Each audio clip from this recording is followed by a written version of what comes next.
Assalomu alaykum, hurmatli buva dehqonlar, hamyurtlar. Mana kichkinagina 2 so'tiklik issiqxonamiz mart oyida rediskan o'rniga alyumin sort ekilgan edi. Esinglarda bo'lsa, bir oy oldin tamaki mozaikasi tushgan edi. Oldingi videomda ko'rsatgan edim. Xudoga shukr, zardob, o'sha agronomlar aytgan dorilar sepib saqlab qoldim pomidorlarni. O'rtacha 700 kilocha pomidor sotdim. Shu 15 mingida chiqdi. Oxirini 5000 so'mdan berdim. Endi hozirgi holat mana palagi o'sib ketgan. Men buni pastlatdim.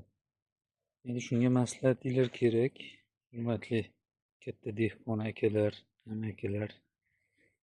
Shunday effekt beradimi? Kuzgi o'rniga ekkim kelmadida palagni tushirdim. Gullayapti. Endi aqto'yam urib qo'yyapti gulini. O'rgamchikkina har xil hasharotlarga qarshi dori zaharlar sepib turibman, suv beryapman, oziqalar beryapman. Shunday qilsa ham bo'ladimi? Iltimos, ko'rganlar bo'lsa, tajribasidan o'tkazgan dehqonlar bo'lsa, kommentariyada yozishingizni so'rayman. E'tiborlaring uchun rahmat.